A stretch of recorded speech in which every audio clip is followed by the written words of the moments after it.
I'm your host Rob, and this video we're going to put the pieces together.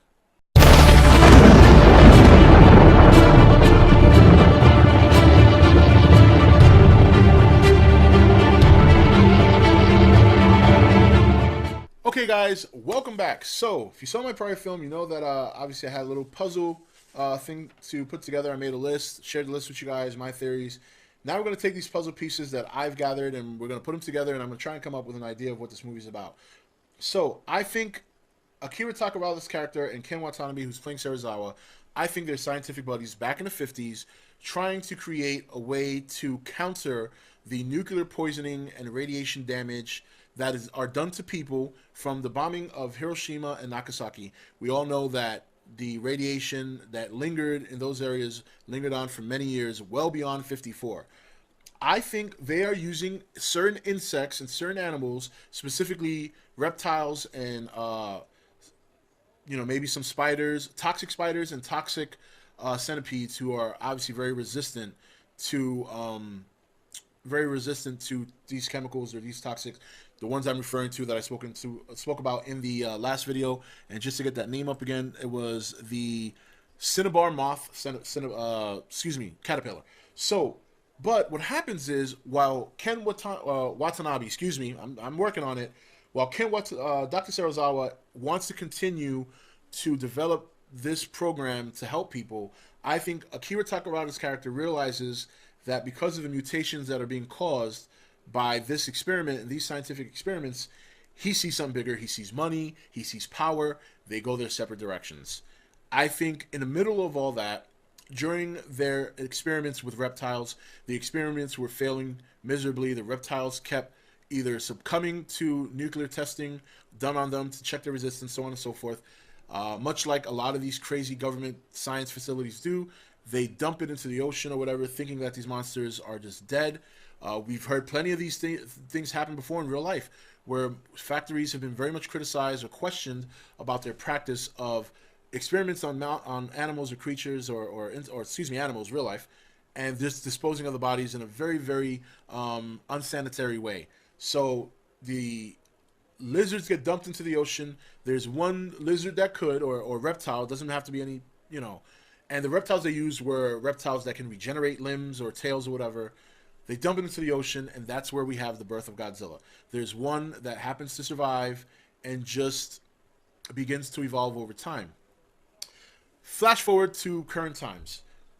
We've had the tsunami in Japan, nuclear meltdown. Juliette Binoche and Bryan Cranston, who work for the same organization that represents America, are there to help. Aaron Taylor Johnson's character, Ford, obviously part of the military, is also there for backup. Now, because of the nuclear meltdown, this is where Bryan Cranston realizes that there's something going on under the water using sonar. It's an anomaly, something he's never been seen. And just as he said, he begins to investigate, and all hell breaks loose. Godzilla rises from the ocean, very pissed. What wakes him up is the insurgence of nuclear energy.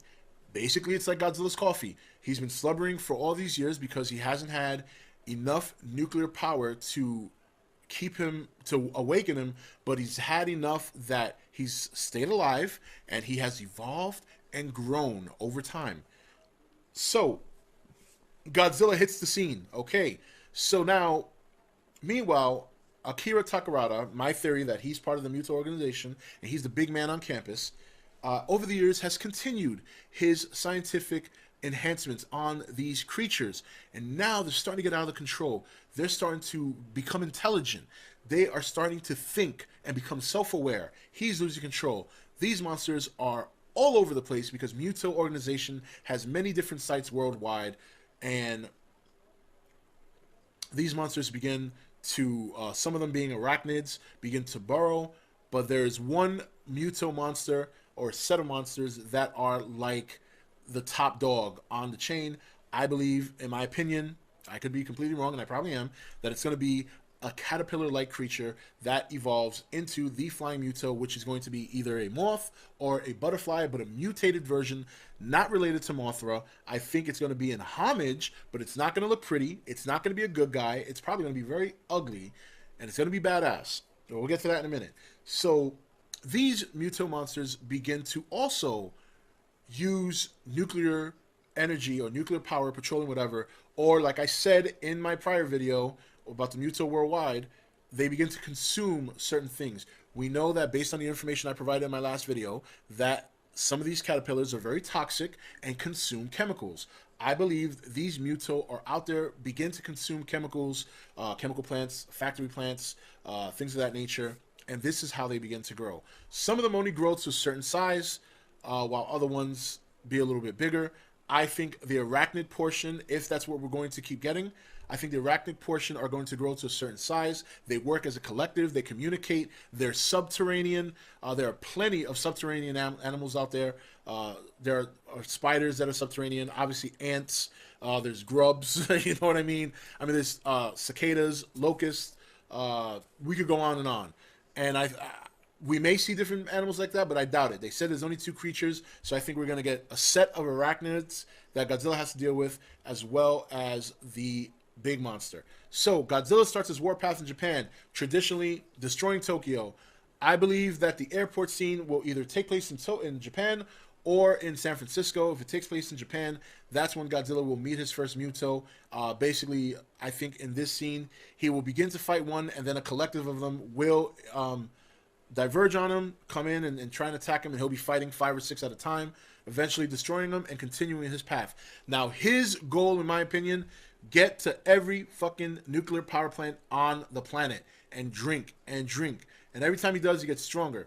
And he's not aiming to destroy, he just happens to be destroying. The guy's been asleep for 70 plus years. He just had his morning coffee with the freaking nuclear spill. Now he wants breakfast, lunch, and dinner, and away we go. So, he's on his warpath. The MUTOs are worldwide. Everybody's fucking going crazy. Akira Takarada and Ken Watanabe's characters have the conflict.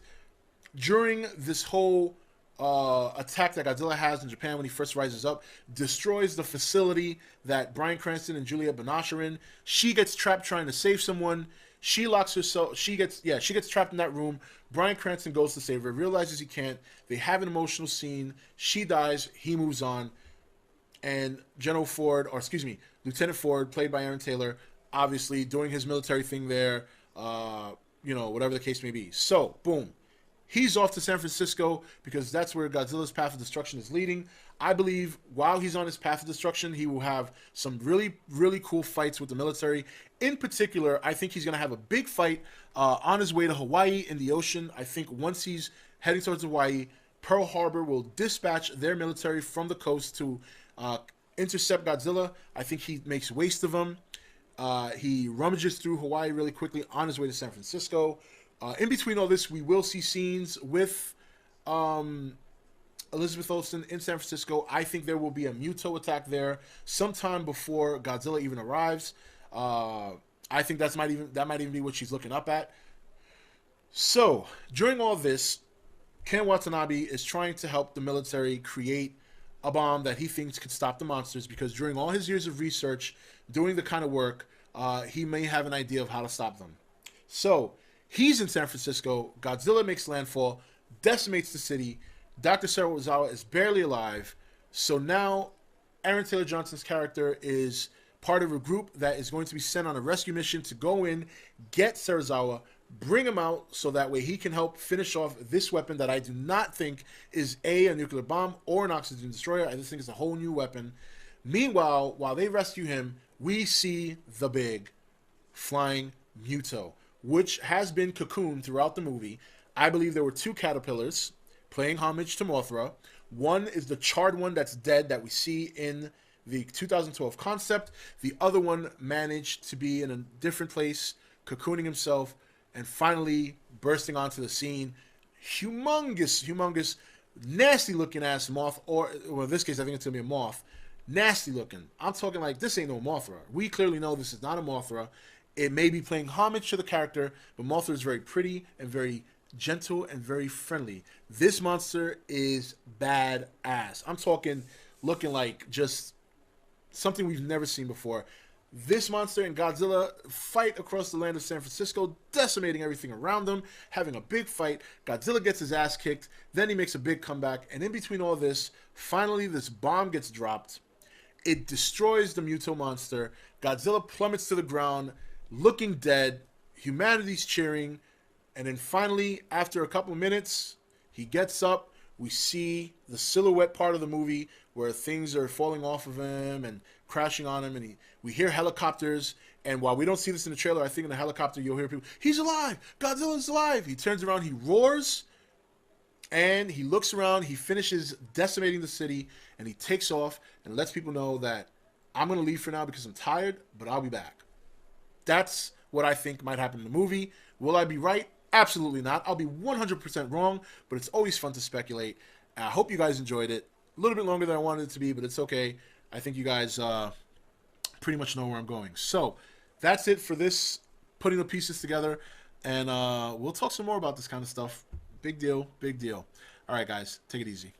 Hey, guys, welcome to Entertainment Talk Nation. I'm your host, Rob, and this video, we're going to put the pieces together.